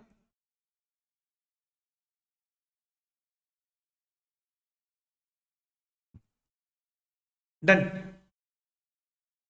सर, क्वेश्चन डन है। अब बस कैलकुलेशन करेंगे और एक ही क्वेश्चन में हम आपको एवरेज प्रॉफिट और वेटेड एवरेज दोनों सिखा देगा। ठीक है, सिखा तो क्या देगा, मतलब रिवाइज करा देगा। आपको क्वेश्चन में क्या बोला है, गुडविल में ईयर ऑफ परचेज दिया हुआ है 2.5 और 5 साल के प्रॉफिट का आपको एवरेज लेना है। तो लेट्स स्टार्ट कैलकुलेशन। कैलकुलेशन करते हैं हम लोग। प्लीज अपना अपना आप लोग खुद कैलकुलेशन करना ताकि बाई चांस अगर कुछ एरर हुआ तो अपने उसको ट्रेस कर सके। पहले 2015 का अपने कैलकुलेशन कर लेते हैं, सारा एडलेस कर लो। 48,000 माइनस 2,000 प्लस 1,000 माइनस 100 माइनस 14,400, तो ये फर्स्ट ईयर का आपका प्रॉफिट आना चाहिए 32,500। प्लीज अपना अपना कैलकुलेशन खुद कर लो, कंफर्म कर लो। आ रहा है क्या सबका 32,500? एक बार चेक कर लो। सेकेंड ईयर का 39 minus 100 plus 1,000 plus 500 plus 4,500 minus 14,400, this should be 30,500। बोलो क्लियर है क्या? नेक्स्ट देखो 45,000 minus 100 minus 1,500 plus 15,000 minus 14,400, this is 44,000। एक बार इसको क्रॉस चेक कर लेते हैं, मेरे को लग रहा है कुछ टाइपिंग में मेरा गलती हुआ है। माइनस 100 माइनस 1,500 प्लस 15,000 माइनस 14,400, 44 नहीं, ठीक है एकदम, कोई दिक्कत नहीं है। नेक्स्ट ईयर देख लो एक बार, 35 minus 100 minus 1,500 plus 2,000 minus 1,000 minus 14,400, तो ये आपका आ रहा है 20,000, ये आ रहा है 20।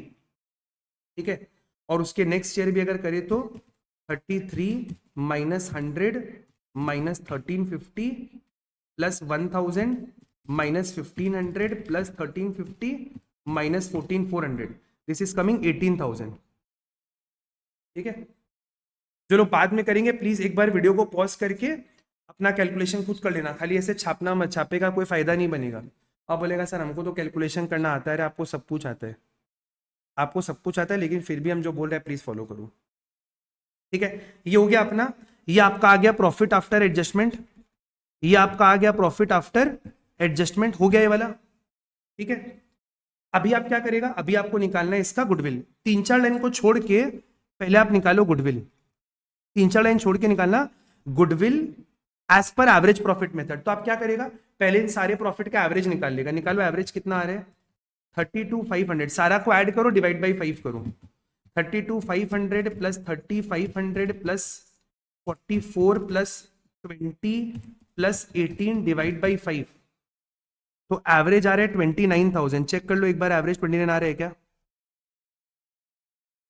32,500 plus 3,500 plus 44 plus 20 plus 18 divide by 5 should be 29। जी हाँ, अब अगर गुडविल निकालना है तो क्या करेगा, average profit into number of year of purchase which is given 2.5, 2.5 का number of year of purchase है, तो 2.5 से मल्टीप्लाई कर दो एंड दिस शुड बी 72,500। बोलो क्लियर है क्या? क्लियर है, ठीक है। अब इसी क्वेश्चन को हम लोग वेटेड एवरेज से सॉल्व करेंगे। अब इसके लिए आपको क्या बोला है, सिचुएशन 2 देखो क्या बोला है, weighted average profit method for 5 years assigning the highest weight to the current year and so on, highest weight to the current year and so on, मतलब जो आपका सबसे लेटेस्ट ईयर है उसको सबसे हाईएस्ट वेट मिलना चाहिए और जो सबसे पुराना ईयर है उसको सबसे कम वेट मिलना चाहिए। तो आप क्या करेगा, इसी के नीचे लिख दो वेट। जो सबसे पुराना ईयर है, पुराना ईयर कौन सा है अपना, पुराना ईयर है 2015, तो 15 को सबसे छोटा वेट दो और 2019 को सबसे बड़ा वेट दो। तो यहां पर वेट लिख दिया 1 2 3 4 और 5। और अब क्या करना पड़ेगा, अब आपको निकालना है इसका वेटेड प्रॉफिट, मतलब प्रॉफिट को और वेट को मल्टीप्लाई कर दो। तो मल्टीप्लाई करेगा तो ये आएगा 32,500, ये आपका 61 आना चाहिए ना, जी हाँ 61, दोनों को मल्टीप्लाई कर दो। 44,000 इंटू 3 1,32,000, ये आ जाएगा आपका 80,000। और ये 90 आ रहे क्या? यहाँ 90 आ रहे हैं। तो क्या किया, जो आपका एडजस्टेड प्रॉफिट आया था उसको वेट के साथ मल्टीप्लाई कर दिया, उसको आप बोल दिया वेटेड प्रॉफिट। ठीक है, अब एक बार आपके पास वेटेड प्रॉफिट आ गया तो आपको क्या करना पड़ेगा, आपको वेटेड एवरेज प्रॉफिट निकालना पड़ेगा। आपको निकालना पड़ेगा weighted average profit, weighted average profit निकालना पड़ेगा। कैसे?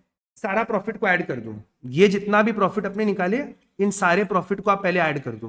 करो, ऐड करो। 32,500 plus 61 plus 132 plus 80 plus 90 add कर दिया तो ये आ रहा होगा आपका 339,550। इसको डिवाइड करेगा 5 से नहीं, सम ऑफ वेट से, वेट का टोटल निकालो।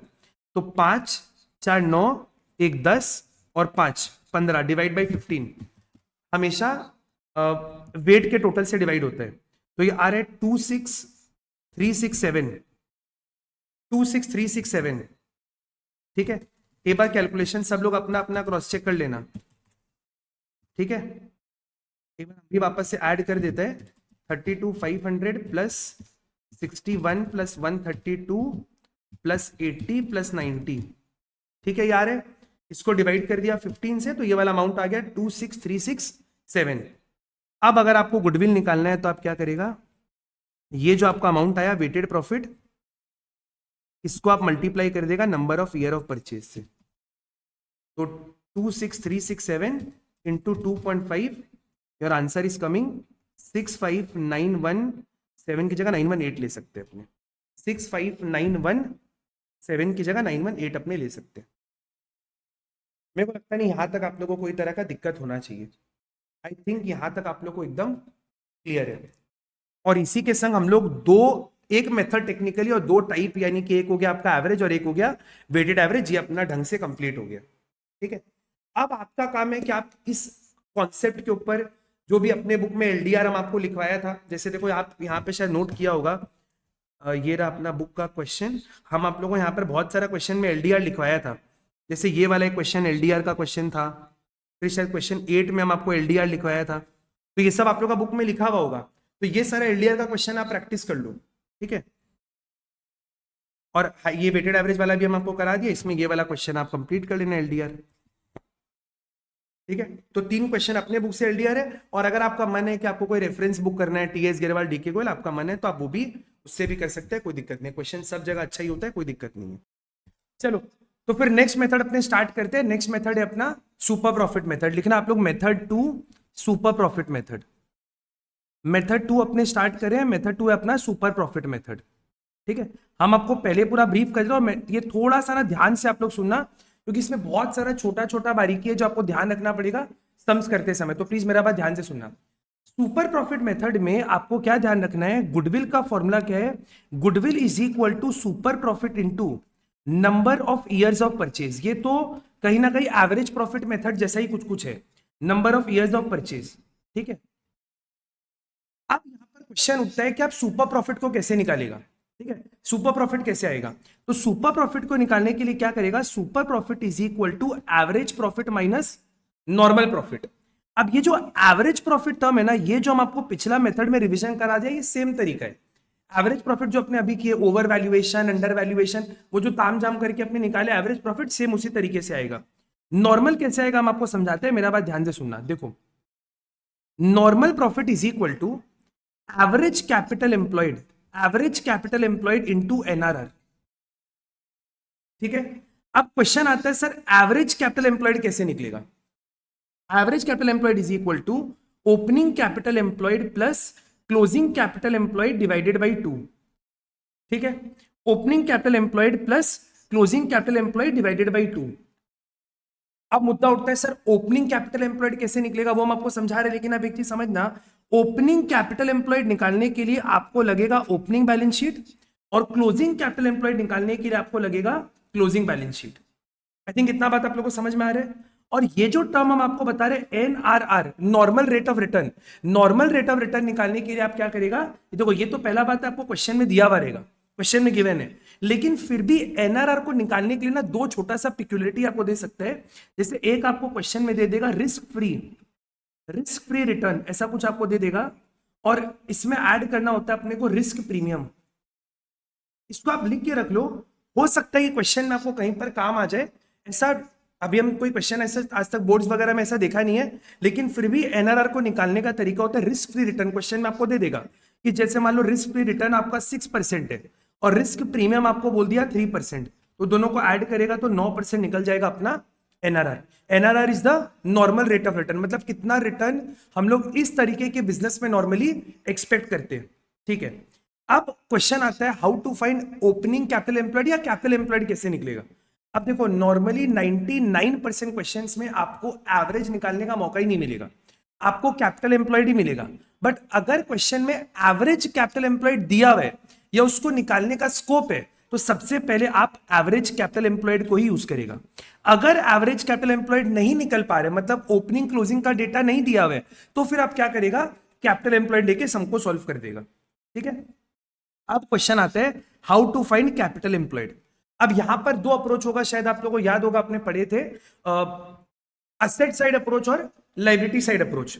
तो अगर हम इसको असेट साइड अप्रोच से आपको समझाएं, एक होता है इसका असेट साइड अप्रोच और एक इसको निकालते हैं हम लोग लायबिलिटी साइड अप्रोच से। दो तरह का अप्रोच है, असेट साइड अप्रोच और लायबिलिटी साइड अप्रोच। ठीक है, सुनना मेरी बात को ध्यान से। असेट साइड अप्रोच से अगर आपको कैपिटल एम्प्लॉयड निकालना है, तो हम लोग क्या करेंगे, सबसे पहले टोटल असेट लेंगे। हम लोग अपना टोटल असेट लेंगे, मतलब जो आपके बैलेंस शीट का टोटल है, टोटल जितना भी असेट दिया रहेगा उसको लेंगे, और उसमें से 3 बेकार आइटम को हम लोग माइनस कर देंगे। तो 3 बेकार आइटम कौन सा है, सबसे पहला गुडविल को आप माइनस कर देगा। सर ये गुडविल कौन सा है, ये गुडविल आपका परचेज गुडविल है, ये गुडविल आपका परचेज गुडविल है। सेकेंड आप इससे क्या माइनस करेगा, आप इससे माइनस करेगा एडवर्टीजमेंट सस्पेंस, या कोई भी तरह का डेफर्ड रेवेन्यू एक्सपेंडिचर है, कोई भी तरह का अगर आपको एक्सपेंडिचर वगैरह दिख जाता है बैलेंस शीट में, एडवर्टीजमेंट सस्पेंस, या कई बार लिखा हुआ मिल जाएगा डेफर्ड रेवेन्यू एक्सपेंडिचर, उनको भी आप हटा देगा, क्योंकि वो नॉर्मली आपका बिजनेस का हार्डकोर एसेट नहीं, तो उसको आप हटा देगा। And very interesting item NTI, non trade investment, non trade investments को आप हटा देगा। नॉन ट्रेड क्या होता है, हम आप लोग को याद करो, क्लास किया था तो हम आप लोग को एक एग्जांपल बताया था, रेड चिलीज एंटरटेनमेंट ने में पीवीआर में इन्वेस्टमेंट किया है। तो जब भी आप कोई स्ट्रैटेजिक इन्वेस्टमेंट कर रहे हैं, आप एक ऐसा इन्वेस्टमेंट कर रहे हैं जिसमें आपका ऑब्जेक्टिव है अपने बिजनेस के प्रॉफिट को बूस्ट करना। जैसे for example red chillies entertainment, Shahrukh Khan का एक बिजनेस प्रोडक्शन हाउस है, उन्होंने कुछ पैसा डाला पीवीआर में, आइनॉक्स पीवीआर में। अब दोनों का बिजनेस देखो आपस में लिंक्ड है, दोनों एंटरटेनमेंट स्पेस का बिजनेस है, करेक्ट। तो ये जो इन्वेस्टमेंट पीवीआर ने रेड चिलीज ने किया पीवीआर में, इस इन्वेस्टमेंट को करने के पीछे का सिंपल लॉजिक था पीवीआर के रेड चिलीज के बिजनेस को बूस्ट करना। तो जब भी आप एक स्ट्रैटेजिक इन्वेस्टमेंट करते हैं उसको बोलते हैं ट्रेड इन्वेस्टमेंट। और अगर मान लो आप इन्वेस्टमेंट कर रहे हैं केवल प्रॉफिट कमाने के लिए, डिविडेंड कमाने के लिए, इंटरेस्ट कमाने के लिए, मेरे पास कुछ सरप्लस पैसा पड़ा हुआ है, हम तो पढ़ा रहे, हम क्या किया, मेरे पास मान लो 5 लाख रुपए सरप्लस है, हम क्या किया, अडानी ग्रुप का शेयर्स को परचेज कर लिया। अब मेरे को मेरे बिजनेस में कोई एडवांटेज नहीं मिलेगा अडानी में इन्वेस्टमेंट करने से, ये इन्वेस्टमेंट सिंपली मैंने किया इंटरेस्ट, प्रॉफिट या डिविडेंड कमाने के लिए। And such an investment is called non trade investment. आपको क्वेश्चन में बता देगा कि ये ट्रेड है कि नॉन ट्रेड है, आपको उतना दिमाग नहीं लगाना होगा एग्जाम में, आपको बता देगा ये ट्रेड है कि नॉन ट्रेड है। अगर क्वेश्चन कुछ नहीं बोला, QRS, ये पहले भी हम आपको बताया था, QRS question remaining silent, question remaining silent. अगर क्वेश्चन साइलेंट है तो आप क्या अज्यूम करेगा, always assume that the investments are non trade. ये बात हम आपको ना बुक में लिख के भी दिया है, अगर आप यहां पर नोट करेगा, ये सब आपको यहां पर सब लिख के भी दिया है QRS, तो बुक तो सबके पास है ही, assume investments to be non trade. जो कुछ हम आपको पढ़ा रहे हैं ये सारा हम आपको बुक में लिख के दिया है, अभी बस हम आपको लिखवा दे रहे हैं ताकि एक बार अंडरस्टैंडिंग थोड़ा सा बेटर होगा, रिटेंशन थोड़ा बेटर होगा। तो ये आप 3 चीज को हटा देगा, ठीक है, टोटल एसेट में से आप अपना 3 चीज को यहां पर माइनस कर देगा। उसके बाद आप यहां से क्या माइनस करेगा, आप यहां से माइनस करेगा जितना भी आपका आउटसाइड लाइबिलिटी है, जितना भी आउटसाइड लाइबिलिटी हम लोग उसको माइनस कर देंगे। जितना भी आपको क्वेश्चन में आउटसाइड लाइबिलिटी देगा, कोई शॉर्ट टर्म लोन है, कोई क्रेडिटर टाइप का आइटम है, तो आप उसको यहां से हटा देगा। ठीक है, अब लाइबिलिटी साइड अप्रोच में सबसे पहले आप यहां पर क्या लेगा, सबसे पहले आप लेगा कैपिटल का बैलेंस, जो भी बैलेंस शीट में आपको कैपिटल दिया रहेगा, प्लस अगर मान लो कोई करंट अकाउंट का बैलेंस है तो वो भी आप यहां पर ले लेना। ठीक है, प्लस अगर आपके पास कोई भी तरह का रिजर्व्स है, मान लो फॉर एग्जांपल जनरल रिजर्व दिया हुआ है, कोई मान लो पीएल का बैलेंस दिया हुआ है, वो सारा को आप यहां पर ले लेगा। ठीक है, और माइनस कर देगा सेम वो 3 आइटम जो आपने ऊपर में माइनस किया है। जैसे एक आपका गुडविल, तो गुडविल को आप यहां पर माइनस कर देगा, एडवर्टीजमेंट सस्पेंस को आप यहां पर माइनस कर देगा, और ये जो आपका नॉन ट्रेड इन्वेस्टमेंट है, तीनों को ऐड करें, तीनों को ऐड करके एक बार में आप यहां पर माइनस कर देगा। क्या मेरा बात समझ में आ रहा है आप लोग को? जो लोग ऑनलाइन कर रहे हैं, क्या मेरा बात क्लियर है सबको? जो लोग ऑनलाइन कर रहे हैं, क्या मेरा बात क्लियर है? तो ये हो गया आपका असेट साइड अप्रोच और ये हो गया आपका liability side approach. I think मेरा बात आप लोग को क्लियर है, ठीक है? आई थिंक इतना अगर आपको समझ में आ रहा है तो अपने एक सम करते हैं, 2 सम कराते हैं हम आपको सुपर प्रॉफिट पे, और सब कुछ आपको यहां से क्लियर हो जाएगा। देखिए हम लोग सम करते हैं ये वाला क्वेश्चन नंबर 22। क्वेश्चन 22 ये अपने बुक का क्वेश्चन है, क्वेश्चन नंबर 22। आपको क्या बोले? S&P are partners in a firm. आपको बैलेंस शीट दिया हुआ है और आपको बैलेंस शीट में क्या बोला? गुडविल निकालने के लिए। कैसे बोला? सुपर प्रॉफिट मेथड से बोला है, पढ़ लो। They agree to value the goodwill at 2 years purchase of super profit method by taking average of last 4 years profit. आपको 4 साल का प्रॉफिट एवरेज लेके सुपर प्रॉफिट मेथड से गुडविल कैलकुलेट करना है, ठीक है? और आपको यहां पर ना नीचे सारा प्रॉफिट का डिटेल भी दिया हुआ है। ये रहा प्रॉफिट का, देखो सारा डिटेल भी दिया हुआ है, तो इससे हम लोग एवरेज निकाल लेंगे। और यहां पर अपने को कुछ अब नॉर्मल आइटम वगैरह भी दिया हुआ है, तो ये सब अपने देख लेंगे, ठीक है? करें सॉल्व, चलिए लेट्स स्टार्ट। तो फर्स्ट थिंग फर्स्ट, अगर आपको सुपर प्रॉफिट मेथड से क्वेश्चन को सॉल्व करना है, और बहुत ध्यान से करना, बहुत अच्छा क्वेश्चन करा रहे हैं, एक ही क्वेश्चन से आपका बहुत एग्जॉस्टिव कवरेज हो जाएगा। भूल से एग्जाम्पल लिख दिया। क्वेश्चन नंबर कौन सा था? जो भी है 22 है शायद ना, कहाँ गया? 22, क्वेश्चन नंबर 22। तो पहले क्या करें? पहले एवरेज निकाल लेते हैं, पहले एवरेज निकाल लेते हैं। तो कैलकुलेशन ऑफ एवरेज प्रॉफिट, सबसे पहले हम लोग यहां पर एवरेज प्रॉफिट निकाल लेते हैं। ये रहा क्वेश्चन। चलो स्टार्ट करते हैं अपने एवरेज। तो एवरेज को टेबल बना के निकालते हैं। अपने को ईयर दिया हुआ है 17, 18, 19 और 20, ठीक है? तो यहां पर हम लिखा पर्टिकुलर्स 2017, 2018, 19 और 2020, ठीक है? अब यहां पर हम लोग जो भी प्रॉफिट क्वेश्चन में दिया उसको पहले कॉपी पेस्ट कर लेते हैं। 70, 1 लाख, 120 और 1 लाख, इसको आप लोग सब लोग फटाफट पहले कॉपी कर लो। 70,000, 1 लाख, उसके बाद 120 और 1 लाख, 120 और 1 लाख। ये हम लोग क्या किए? जो क्वेश्चन में हम लोग को प्रॉफिट दिया था उसको हम लोग एज इट इज कॉपी कर लिए। यहां तक प्लीज सबको ही कर लो मेरे साथ साथ, तो फिर अपने आगे बढ़ते हैं। सॉरी, ठीक है? अब यहां पर इसके नीचे हम लोग लिखेंगे एडजस्टमेंट, एडजस्टमेंट, ठीक है? सबसे पहले एडजस्टमेंट में क्या बोले? First years profit include, include बताया था आपको थोड़ा देर पहले, इंक्लूड, इसके अंदर इंक्लूड है अब नॉर्मल लॉस। अब क्या होगा सोचो? अब नॉर्मल लॉस के कारण, अब नॉर्मल लॉस इंक्लूड है प्रॉफिट के अंदर, कौन से साल का? पहले साल के प्रॉफिट के अंदर अब नॉर्मल लॉस है। अब नॉर्मल लॉस से क्या होगा? हमारा प्रॉफिट गिर जाएगा। अब नॉर्मल लॉस से हमारा प्रॉफिट गिर जाएगा, तो अब नॉर्मल लॉस से अगर मेरा प्रॉफिट गिरा हुआ है तो हम लोग क्या करेंगे? इसको प्रॉफिट में ऐड कर देंगे। तो आप यहां पर लिखिएगा सबसे पहला अब नॉर्मल लॉस। अब नॉर्मल लॉस लिखकर आप क्या करेगा? 30,000 को यहां पर ऐड कर देगा, क्योंकि अब नॉर्मल लॉस ने मेरे प्रॉफिट को गिरा दिया था, तो हम लोग इसको वापस से प्रॉफिट में ऐड बैक कर देंगे। सेकेंड ईयर में क्या बोला है? Includes an abnormal gain of 20,000। Second year में इंक्लूड किया हुआ है, प्रॉफिट के अंदर है, ये जो प्रॉफिट दिख रहे हैं इसके अंदर आपका अबनॉर्मल गेन है। तो सर अगर इंक्लूड किया होता है तो हम लोग क्या करते हैं? प्रॉफिट से हटा देते हैं। तो 20,000 को क्या करेंगे? प्रॉफिट से हटा देंगे। अब नॉर्मल गेन को क्या करेंगे?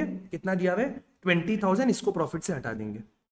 हटाएगा तो लेस कर दिया, ठीक है? अब क्या करेगा? आप इसको सॉल्व कर लो, कितना आ रहा है? तो 70 + 30 ये हो गया आपका 1 लाख, इससे 20 हटा तो ये बच गया आपका 80, ये हो गया आपका 120 और ये हो गया आपका 1 लाख। क्लियर है? अब यहां से हम लोग क्या करते हैं? इसका एवरेज प्रॉफिट निकाल लेते हैं। 4 ईयर परचेज बोला था क्वेश्चन में, एक बार पढ़ लो। आपको बोला था 2 years purchase of super profit, मतलब मेथड तो सुपर प्रॉफिट है, लेकिन आपको एवरेज पिछले 4 सालों का लेना है, और 4 साल का आपका एवरेज आप आराम से निकाल सकते हैं, अभी ऐड करके निकाल लो। तो कितना दिया? 1 लाख + 80 + 120 + 1 लाख, टोटल 4 लाख आ रहे हैं। टोटल आ रहे हैं 4 लाख, 4 लाख डिवाइडेड बाई 4, तो एवरेज निकल कर आ गया हमारा 1 लाख। 1 लाख का एवरेज प्रॉफिट आ गया। आई थिंक यहां तक तो आप लोगों को क्लियर है, ठीक है? आगे बढ़ते हैं हम लोग। अब नेक्स्ट आपको क्या करना है, नेक्स्ट आपको निकालना है नॉर्मल प्रॉफिट। ठीक है, तो नेक्स्ट अपने निकालते हैं normal profit. Number 2 we are finding normal profit. अभी हम आपको जस्ट रिवीजन कराया, नॉर्मल प्रॉफिट का फॉर्मूला क्या होता है, average capital employed into NRR। और हम आपको बताया कि एवरेज निकालने के लिए आपको दो बैलेंस शीट चाहिए, ओपनिंग भी और क्लोजिंग भी। यहां पर देखो आपके पास सिर्फ एक ही बैलेंस शीट है, मतलब यहां पर एवरेज निकालने का स्कोप नहीं है। तो आप क्या करेगा, नॉर्मल कैपिटल एम्प्लॉयड निकालकर उसको NRR से मल्टीप्लाई कर देगा। क्या क्वेश्चन में अपने को NRR दिया हुआ है, देखो बोला हुआ है the normal rate of return in a similar business is 10%, मतलब जो हमारे जैसा बिजनेस करते हैं वो 10% कमाते हैं। तो हम देख रहे हैं कि हम लोग पैसा लगाकर कितना पैसा कमा पा रहे हैं। ठीक है, हम आपको लॉजिक भी समझाएगा इसका भी कि क्यों NRR से मल्टीप्लाई कर रहे हैं, बट पहले हम लोग यहाँ पर कैपिटल एम्प्लॉयड निकाल लेते हैं। ठीक है, तो दो अप्रोच से निकलते हैं हम लोग, दोनों अप्रोच को प्रैक्टिस करते हैं एक ही क्वेश्चन में, ताकि आपका रिवीजन हो जाएगा। तो पहला हम लोग निकालते हैं इसको असेट साइड अप्रोच से। असेट साइड अप्रोच से तो हम क्या बताएं, एसेट साइड अप्रोच में पहले आप अपना टोटल पूरा असेट ले लो। क्वेश्चन में कितना दिया है टोटल असेट, 11,50,000। तो आप यहां पर क्या करेगा, पहले अपना टोटल असेट ले लेगा 11,50,000। फिर हम आपको बताया तीन आइटम होता है जिसको हम लोग अपने टोटल असेट से हटा देते हैं। पहला परचेज गुडविल, चेक करो है क्या, सर ये दिया हुआ है, अगर गुडविल बैलेंस शीट में है मतलब ही आपका परचेज गुडविल है। तो परचेज गुडविल हो गया 70,000 का, इसको माइनस कर दो 70,000। डन सर उसके बाद नॉन ट्रेड इन्वेस्टमेंट, ये हम आपको बताया था, देखो इन्वेस्टमेंट का आपको नेचर बता देगा, और नहीं बताया तो आप क्या मानेगा, नहीं बताया तो आप इसको नॉन ट्रेड ही मान लेगा। तो नॉन ट्रेड आपको दिया हुआ 15 और नॉन ट्रेड को हम लोग माइनस करते हैं, तो हम इसको माइनस कर दिया। करेक्ट। थर्ड आइटम आपको बताया था एडवर्टीजमेंट सस्पेंस, इसको भी माइनस कर लो, एडवर्टीजमेंट सस्पेंस भी माइनस होगा। और यहां पर एक आइटम और दिया हुआ है मिसलेनियस एक्सपेंडिचर। अब देखो एक्सपेंडिचर का जगह बैलेंस शीट तो नहीं है ना, तो हम क्या बताया था, कोई भी एक्सपेंस अगर आपको बैलेंस शीट में दिया हुआ है, क्योंकि बैलेंस शीट में मिसलेनियस एक्सपेंस का कोई जगह नहीं है, इसका असली जगह PL था, तो हम लोग इसको अपने प्रॉफिट से हटा देंगे 10,000। ठीक है, ये हट गया सारा, ओके बराबर दिख रहे हैं, डन। इसके बाद हम लोग माइनस करेंगे आउटसाइड लाइबिलिटी को। तो क्या क्या लाइबिलिटी है, शॉर्ट टर्म लोन लाइबिलिटी है, क्रेडिटर लाइबिलिटी है, bills payable liability, outstanding expense liability है, चारों हमारा आउटसाइड लाइबिलिटी है। तो सारा को ऐड कर लो, कितना आ रहा है, ये आएगा आपका 2.5 लाख आएगा शायद, 150 प्लस 50 2 लाख हो गया, और 2 लाख में इसको ऐड करेगा तो 2.5 लाख बन जाएगा। तो 2.5 लाख को आप यहां पर माइनस कर दो, करो कैलकुलेट करो कितना आ रहा है, कैलकुलेट करो कितना आ रहा है, 11,50,000 minus 70 minus 15,000 minus 20 minus 10,000 minus 2,50,000, तो ये आपका आ रहा है 7,85,000। इसको आप लोग भी क्रॉस चेक कर लो, 7,85,000 रुपीज आ रहे हैं। ठीक है, ये क्या था, ये 70,000 हमने माइनस किया क्योंकि ये परचेज गुडविल है, ये हमारा एक्चुअल हार्डकोर एसेट नहीं है। उसके बाद 15,000 को हमने माइनस किया क्योंकि ये नॉन ट्रेड इन्वेस्टमेंट था, 20,000 माइनस किया क्योंकि एडवर्टीजमेंट सस्पेंस था, और 10,000 माइनस किया क्योंकि मिसलेनियस एक्सपेंस है। अब सेम ना हम लोग एक बार लाइबिलिटी साइड अप्रोच से भी निकाल के चेक करते हैं कि लाइबिलिटी साइड अप्रोच में क्या आ रहा है।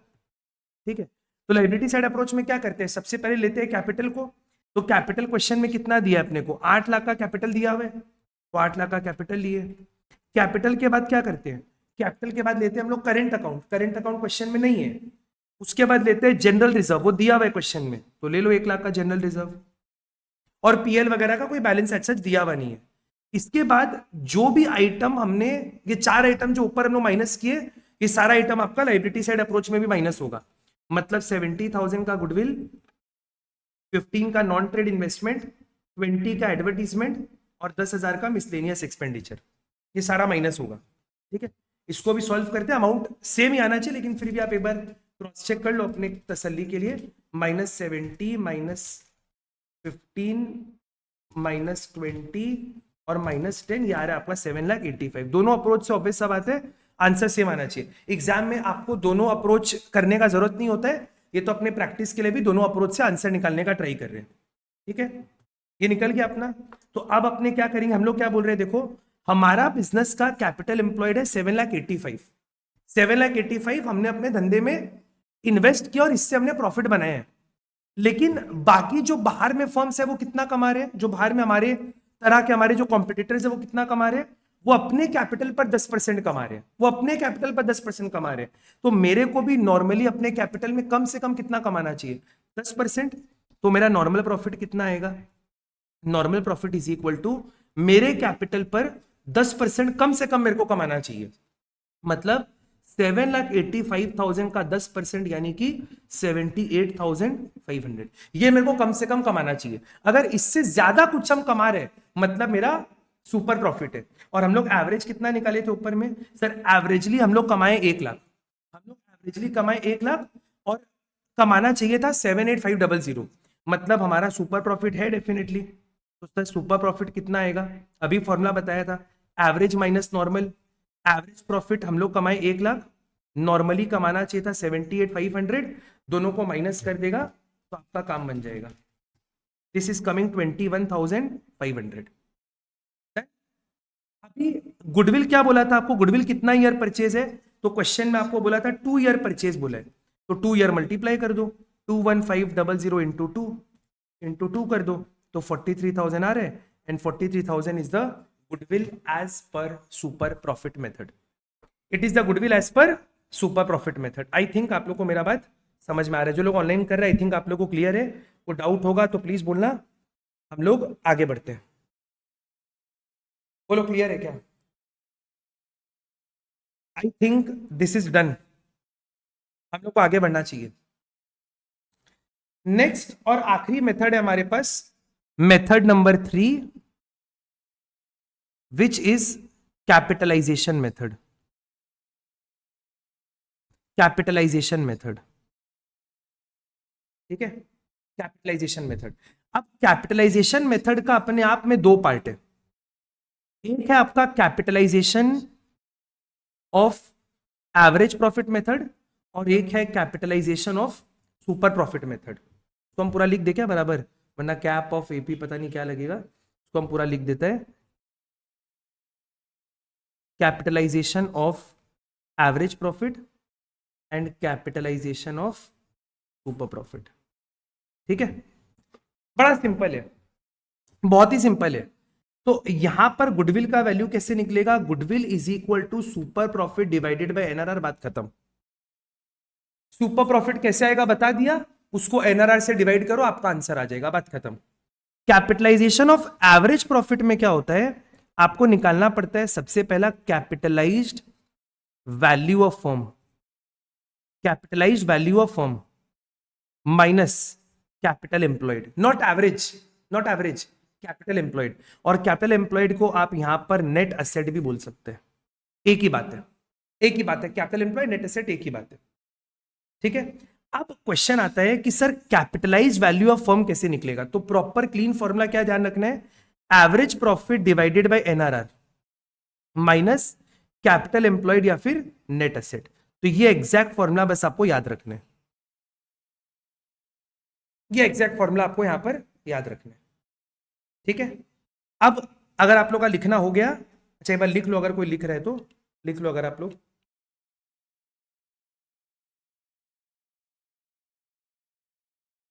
हो गया।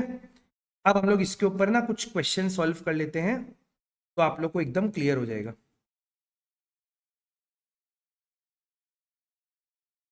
कौन सा करें?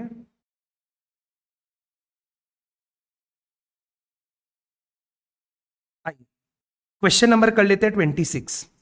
क्या बोल रहे हैं देखो, ए और बी दो इक्वल पार्टनर्स है। 1 अप्रैल 2020 को उन्होंने डिसाइड किया कि ठीक है पीएसआर चेंज करेंगे, कोई दिक्कत नहीं है। एवरेज प्रॉफिट आपको फर्म का दे दिया 40,000, ठीक है, आपको एनआरआर दे दिया 10%, कोई दिक्कत नहीं है। You are required to calculate the goodwill by capitalisation method and the value of net asset given is 3,28,000। हम लोग इसको सॉल्व करेंगे capitalisation of average profit method से, कैपिटलाइजेशन ऑफ एवरेज प्रॉफिट से सॉल्व करेंगे। ठीक है, बड़ा सिंपल है, खाली फॉर्मूला में डालेगा तो आंसर आपका आ जाएगा। क्वेश्चन नंबर कौन सा कर रहे हैं? 26। क्वेश्चन नंबर कर रहे हैं 26, देखिएगा। तो अगर आपको यहां पर गुडविल निकालना है, एवरेज प्रॉफिट मेथड से निकालना है, capitalisation of average profit method, capitalisation of average profit method से अगर आपको गुडविल निकालना है तो क्या करना होगा आपको? Goodwill is equal to average profit divided by NRR minus capital employed, या आप इसको नेट एसेट भी लिख सकते हैं। खाली क्वेश्चन से डेटा देखो, फॉर्मूला में डालो, आंसर आ जाएगा। एवरेज प्रॉफिट क्वेश्चन में दिया है 40%, एनआरआर 10%, 40,000 सॉरी 40,000 और एनआरआर इज 10%, हो गया। माइनस नेट एसेट क्वेश्चन में दिया हुआ है 3,28,000, 3,28,000 क्वेश्चन में गिवन है। इसको आप सॉल्व करेगा तो ये आ जाएगा आपका 4 लाख, और माइनस करेगा 3,28,000, दोनों को माइनस कर दो। 4 lakh minus 328 is equal to 72,000, and 72,000 हो गया हमारे फर्म का गुडविल। बोलो क्लियर है क्या? बोलो डन है? डन। अब एक क्वेश्चन हम आपको करा देते हैं कैपिटलाइजेशन और सुपर प्रॉफिट मेथड का भी, तो आपको वो भी क्लैरिटी आ जाएगा। आइए 28 28 तो आपको ये भी क्लियर, और एक मास्टर सम कराएगा सारा का एक साथ में, 10 मिनट लगेगा, खत्म हो जाएगा। सुनो, आपको क्वेश्चन में दे दिया the business earns an average profit of 18,000, average दे दिया, average capital employed is 1,20,000, the normal rate of return in the business is 10% and the goodwill calculate करना है आपको using capitalisation of super profit. तो sir goodwill का formula यहां पर क्या बनता है? सिंपल सही है, super profit divided by NRR, कोई दिक्कत नहीं है। अब सर सुपर प्रॉफिट कैसे निकलेगा?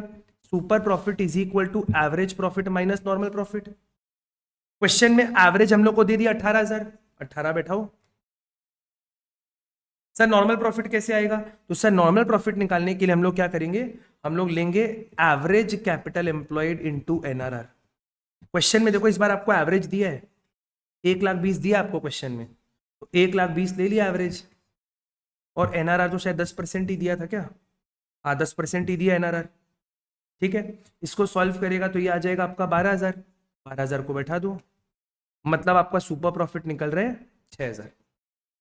तो सुपर प्रॉफिट लिख दिए 6,000, उसको डिवाइड कर देंगे एनआरआर से, तो आंसर आ जाएगा 60,000। बोलो कुछ अगर आप लोग के मन में है, कोई डाउट है तो बोलना।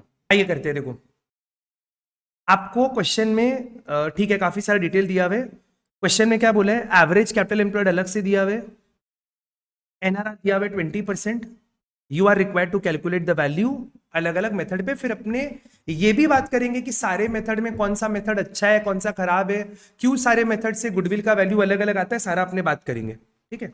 आइए, तो सबसे पहले आपको बोला है 1-2.5 year purchase of average profit, तो सिंपल निकालो एवरेज सबका, निकालो सिंपल। एवरेज प्रॉफिट मेथड में क्या करते हैं, एवरेज को 2.5 से मल्टीप्लाई कर देंगे, तो 32 plus 40 plus 80 plus 60 plus 108 divide by 5, calculator पे हो जाएगा, मतलब जरूरत नहीं है इसमें आपको कॉपी पेन करने का। 64,000 एवरेज आ रहे हैं, और उसको मल्टीप्लाई कर देगा 2.5 से, 64,000 इंटू 2.5, द आंसर इज 1,60,000। क्यों? बस हमें क्वेश्चन कह रहे हैं, हमको छोटा सा कॉन्सेप्ट खाली समझाना है कि सारे मेथड में कौन सा मेथड बेटर है, कौन सा मेथड में प्रॉब्लम है, वो बस हमको समझाना है, इससे हम बस ये क्वेश्चन करा रहे हैं। 2.5 years purchase of super profit, करो करो, क्या निकालना है आपको यहां पर? सबसे पहले सुपर प्रॉफिट निकालना पड़ेगा, which is average profit minus normal. Sir average तो हमारा आया हुआ है 64, नॉर्मल प्रॉफिट कैसे आएगा? Capital employed into NRR, 1,00,000 into 20% कर लो, 1,00,000 इंटू 20% कितना हो जाएगा? 20,000। तो यहां पर आपका कितना आ रहा है? 44, और number of year of purchase कितना बोल दिया? 2.5, तो 44,000 इंटू 2.5, 44 इंटू 2.5, ये आपका आ रहा है 1,10,000, ठीक है। ओके ओके, आइए देखिए नंबर 3, हमें डेटा थोड़ा चेंज करेगा क्वेश्चन का, आपको दो कॉन्सेप्ट समझाने के लिए। Capitalisation of average profit method, तो कैपिटलाइजेशन में क्या होता है? Goodwill is equal to average profit divided by NRR minus net asset या फिर कैपिटल एम्प्लॉयड। इस क्वेश्चन में आपको एवरेज कैपिटल एम्प्लॉयड भी दिया हुआ है और यहां पर नेट एसेट भी दिया हुआ है, ये ध्यान रखना।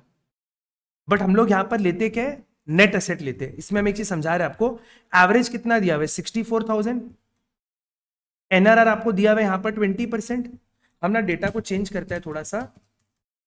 सपोज ये वाला अमाउंट आपको 1 लाख नहीं दिया हुआ है, नेट एसेट मान लो आपका 1,20,000 है।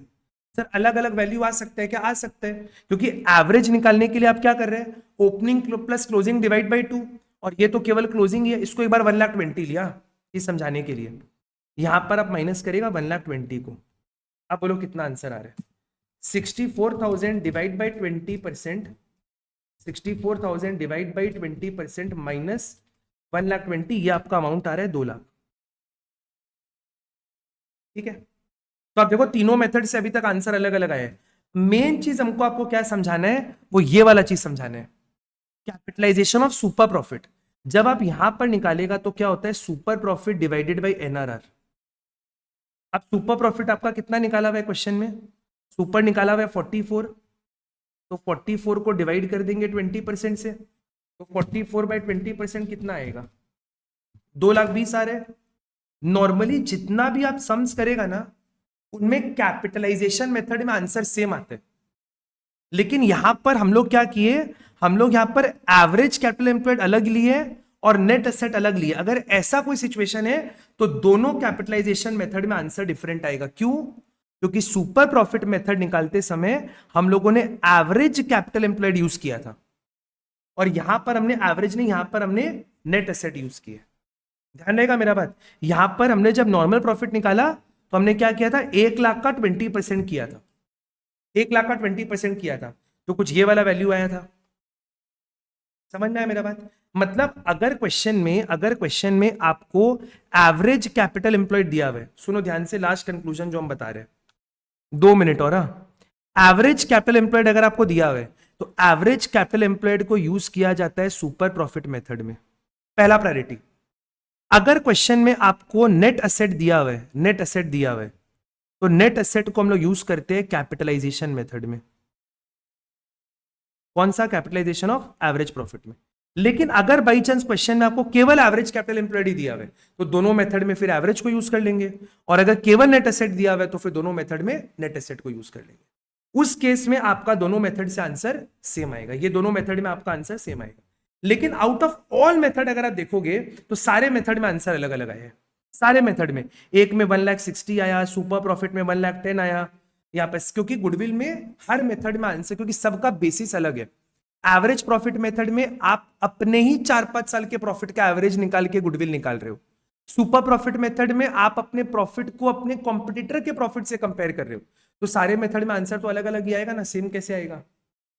ठीक है, तो आई थिंक हम आपको गुडविल इतना करा दिया है कि अब अगर आप अपना सेल्फ स्टडी करने बैठेगा, क्वेश्चन का प्रैक्टिस करने बैठेगा, तो मेरे हिसाब से पक्का डेफिनेटली आपसे गुडविल का क्वेश्चन बनेगा। फिर भी कोई दिक्कत हुआ तो मेरे को बताना, तो अपने एक और इसका रिवीजन क्लास रख सकते हैं। ठीक है, नेक्स्ट क्लास में हम लोग चालू करेंगे फंडामेंटल्स ऑफ पार्टनरशिप, जिसको हम 4 क्लास में ट्राई करेगा पूरा का पूरा रिवीजन कराने का। ठीक है, चलो, थैंक यू।